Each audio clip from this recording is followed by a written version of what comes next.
Good day, this is Dimitri Lascaris coming to you for Reason to Resist. On March 27, 2026, from the Iranian port city of Bushehr.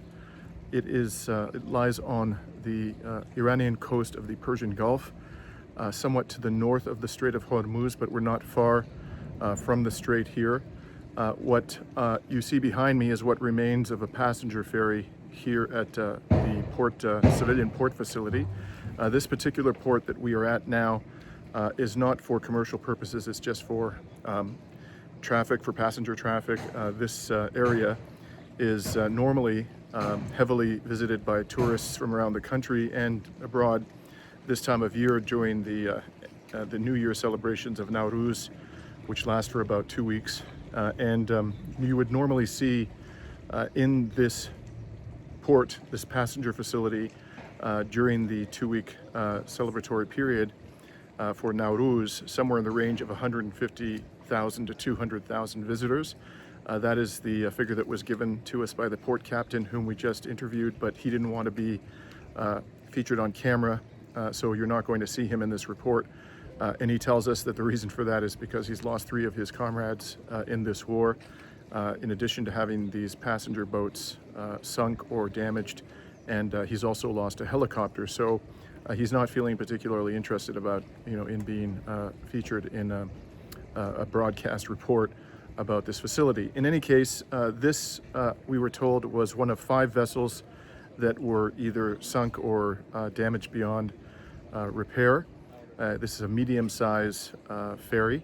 And then over here, you can see behind me another vessel. This was a larger ferry that has also been bombed by Israeli and/or American forces. I'm going to take you over in a moment to show you what remains or what can be seen of a smaller passenger ferry that was sunk. And there are 2 others a little further behind us. You can't see them. So there were a total of 5 passenger ferries of varying sizes that were either damaged beyond repair or sunk, all within the span of 8 minutes. And this occurred last week. In fact, this facility, we are told, is so civilian that during the war, the port captain refused to service any military personnel because he didn't want to endanger the civilians who were using this facility. So it was strictly a civilian. Not even the odd military passenger was allowed to board these ferries or use this facility. And he also tells us that there is no oil coming in and out of this port. There's a dry dock, and there is tourism, but there's no oil and no military facility within the vicinity of the port of Bushehr. We arrived here from the city of Shiraz this morning, or in the early hours of March 27th, after taking a 6-hour bus ride through a very mountainous region, a very picturesque region. And the weather conditions were very bad. It was extremely stormy, rainy, windy. We heard thunder, saw a lot of lightning. It's gotten to the point where every time we hear thunder, we think we're hearing a bomb going off, but it actually was thunder. And this is a storm that has persisted over the last 5 days during the entire area, including the other side of the Persian Gulf. It was such a severe storm that there were actually tornado warnings, which we are told are very rare for this particular region. In any case, we are going to be spending the next couple of days along the Persian Gulf. I'm not going to get into the details at this time for security reasons about what our precise itinerary is, but this is the first stop in our survey of the wreckage of this war of aggression on the Iranian side of the Persian Gulf.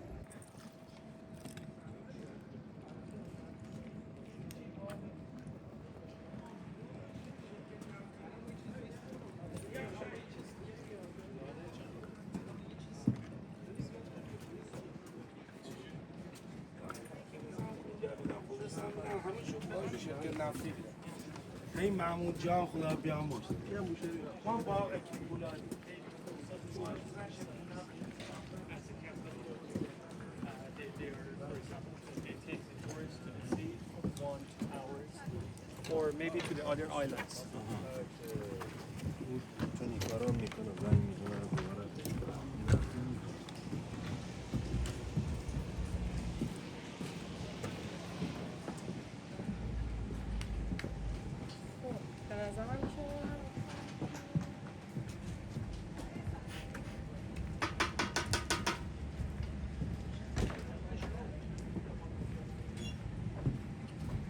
the larger of the 5 ferries that were struck.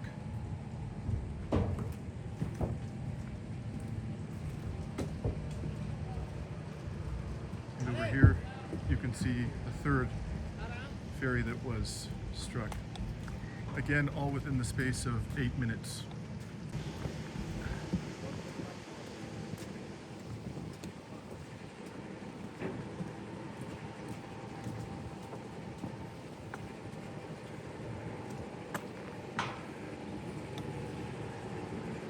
In the current circumstances with the war going on, one that is very much focused on the Persian Gulf, the tourist industry in this area has been completely devastated. There are no tourists. In fact, most of the residents appear to have left based on what I can tell from my walking around central Bushehr. But even if there were tourists, how is this ferry, this passenger terminal supposed to service them when they have no ferries?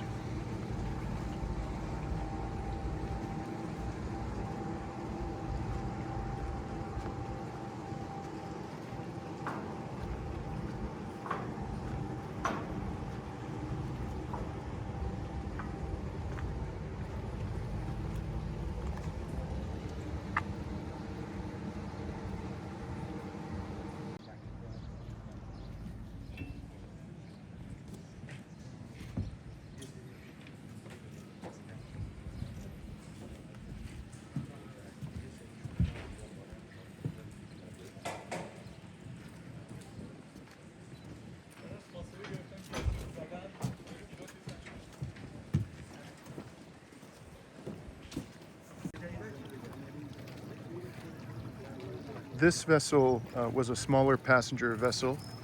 As you can see, it has been sunk, and only a small portion of some equipment that was elevated above the deck is still visible.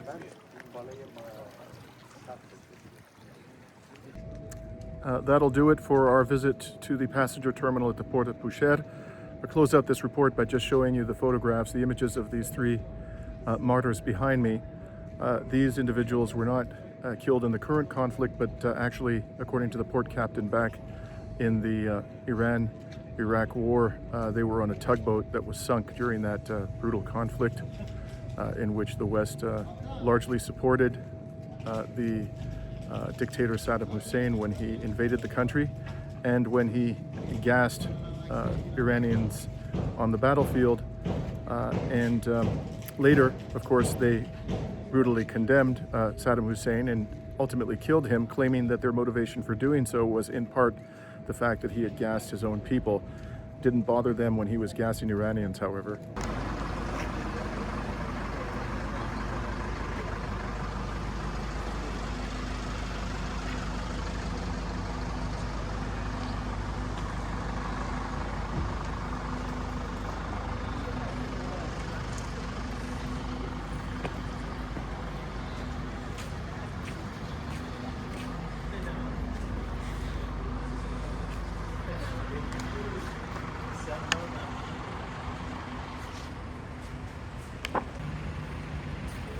We are in front of Khalij Fars Hospital, the Persian Gulf Hospital in southern city of Bushehr. And as I got information from the locals, they told me that because the enemy, the U.S. Israeli regimes, they do not have the clear vision where they do want to bomb. They just pull bombs on the city. And on the vicinity of this hospital, several locations have been bombed, and the waves of the explosions have made some destructions here, and all the hospitals around this location, they all have a similar situation. Fortunately, the patients here, they have been evacuated and no one has been injured and killed. But it is out of service right now. It doesn't work, and I got information that in this hospital just 300 beds are active and they are providing service. They used to provide service, but right now it doesn't work. And due to locals, I understood that after Tehran, Bushehr is the second city that has been bombed a lot in Iran. over 300 airstrikes have been recorded here in the city. The first one is Tehran, then Bushehr, and the third city is Khuzestan. Just follow me. Let's see much more destruction and what has happened in this hospital. It's okay.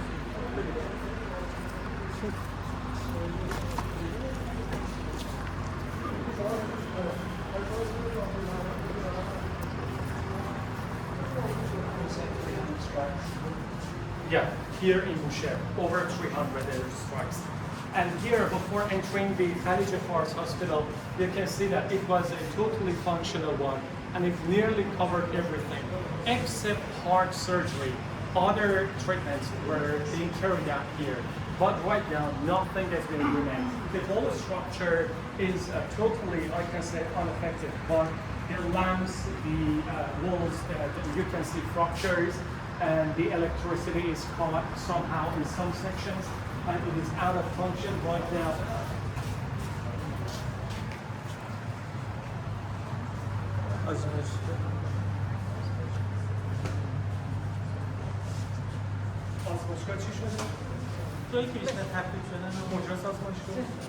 Guys, follow me to show the mostly destructive area of this hospital, the laboratory.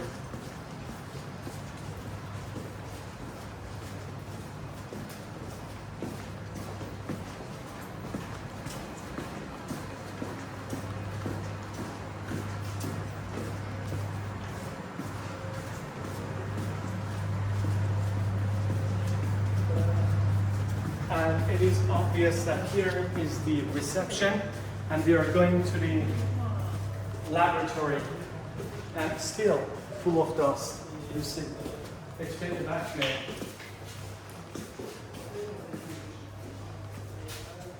On the left side, as you can see, files have been fallen down, and some glasses fallen down. And the roofs are totally destroyed here in the vicinity of this area. It doesn't work. And I can see, I assume this used to be a door. Yeah, this used to be a door which has fallen down. And on that, there is a piece of paper in Farsi. It is written, laboratory, you cannot enter.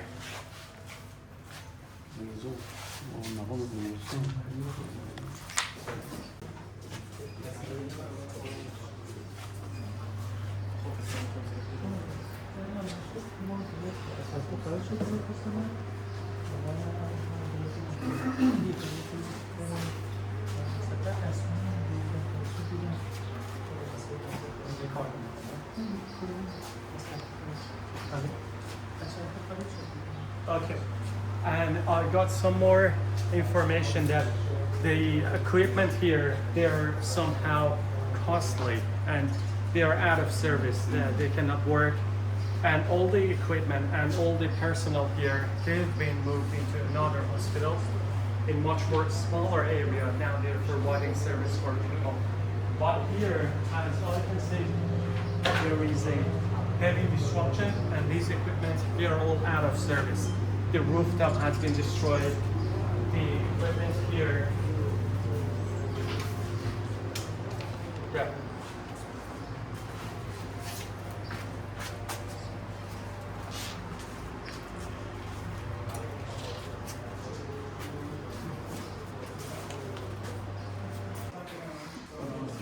Dimitri. Let's open the door.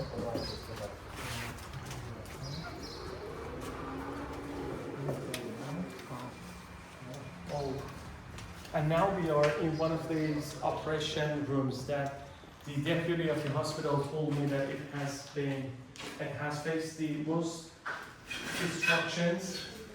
4 in total. 4 operation rooms have been destroyed, and this is the worst one. این چراغ اسکلتی که سقف کنده شده شما مریض اینجا نداشتیم. And the deputy told me that luckily there was no patient here because this lamp has been dropped from the roof, and luckily there was no one here because if there was anyone here, it could cause a heavy damage to a person because it is a bit heavy and it was fallen from the roof. Go ahead. This is the section for children. Now we are in the third floor of the Khalij Fars Hospital, and the paintings on the wall, it shows that this section was for children, some banners, some cautions for children, and also this section has been affected. Part of the rooftop, I can see there are some destructions, some lamps in there and fallen down as the aftermath of the shock wave of the target, which the latest one took place some 10 days ago. But from the second day of war, the vicinity of this hospital has been targeted a lot. And as the locals told me, from the second day of war until last week, wow, follow me please. Here, there's something written here. I can read it for you. The name of doctor, Sharifian, and the name of nurse, Nico. It was operative, I can guess, at the time that the attack took place. And this is the bed number 6.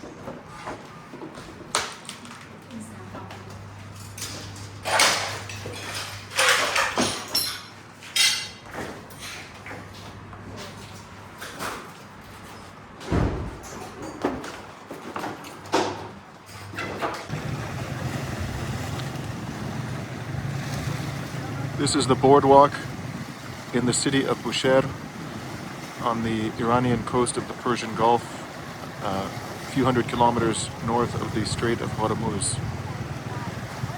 And from here we are 25 kilometers away from Kharg Island, which is over in that direction to the northwest of us.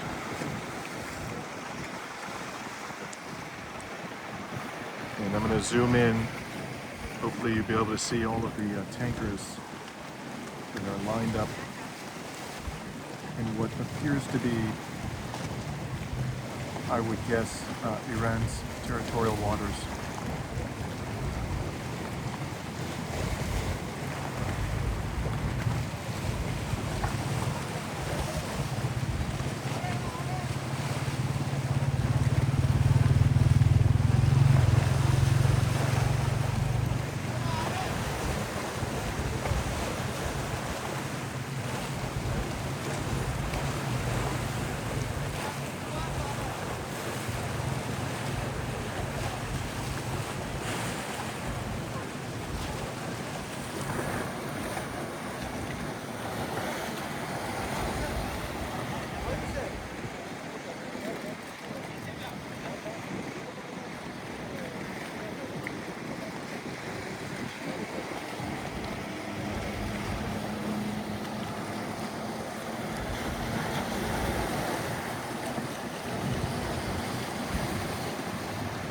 Come this afternoon to what remains of the meteorological facility near the airport in Bushehr. As you can see, it has been completely demolished.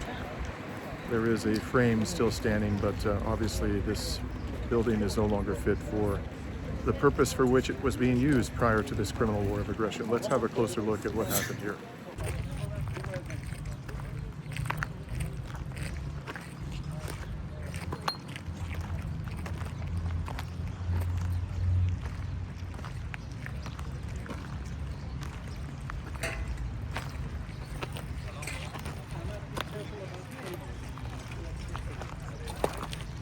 Structure behind me, it is the weather station building in our southern city of Bushehr in Iran.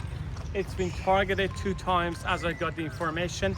Exactly on the meteorological day, the international day, this building came under attack 2 times within the 3 hours interval, one at 3 a.m. and the other one at 6 a.m. And as a result of this blast here, one person, exactly the head of this structure, has been killed. but the whole structure right now, it is down to rubble. Nothing else exists except the name of that building, which is right in front of it. The rest of the building, nothing has left so far. And on the vicinity, I can see the structures have been heavily impacted and the projectiles have been affected. The buildings around here, right behind of us, another building has been destroyed, partly.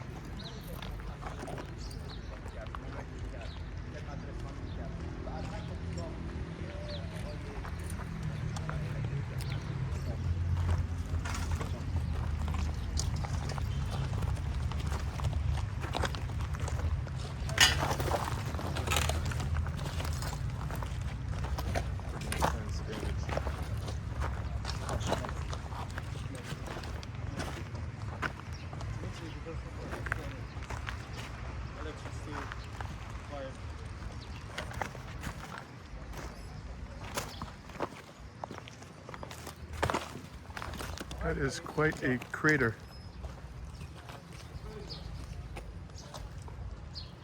Wow, look at that crater.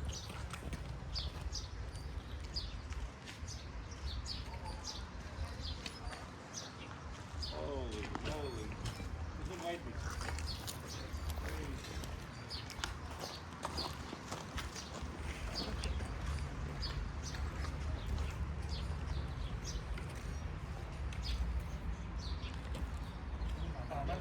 Is it good if I go down and talk about it or not? You might not be able to get back up. What if I can manage? So I just picked that up from the rubble. What does that say? Two attacks on the same day, one in the 3 a.m. and the other one at 6 a.m. and one It person is has been about killed. the They head up to studying structure.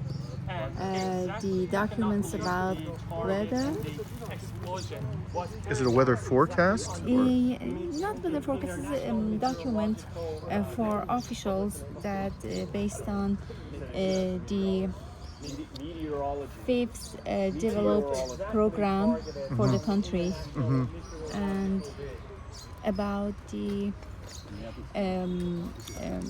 opportunities in the province about the weather broadcasting. And over here we have a keychain. What about that? More documentation. Is that a kind of work schedule? It's about the personnel, the name of the personnel. Right. Yeah. Wow. Sir, do you want to sit?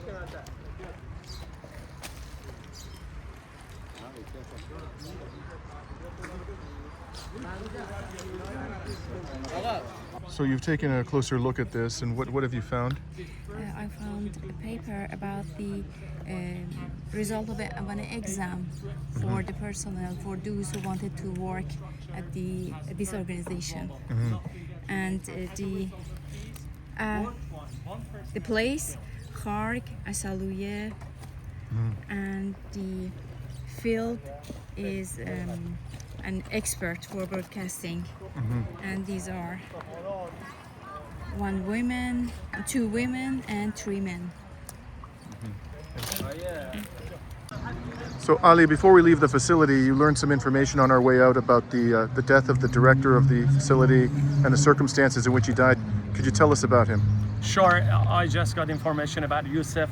Yusuf Sopani Nasa was the director of this facility, and at the time that the explosions took place, he was alone in his office because he asked all the staff members and colleagues to leave and go home.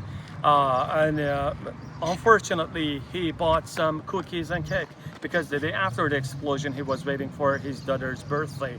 And he was alone here, the explosion took place, he was killed, and he couldn't attend his daughter's birthday. So we're standing here today at what remains of the Meteorological Centre in Bushehr in Iran. As you can see, the facility has been put out of action. The people here are in need of some meteorological guidance. It's a little known fact that my comrade here, Ahmad of Propaganda & Co., he's not only a premier podcaster in the anti-imperialist space, but he seconds as a weatherman in his spare time, so perhaps he could tell us about what the people here can expect in terms of weather in the days ahead.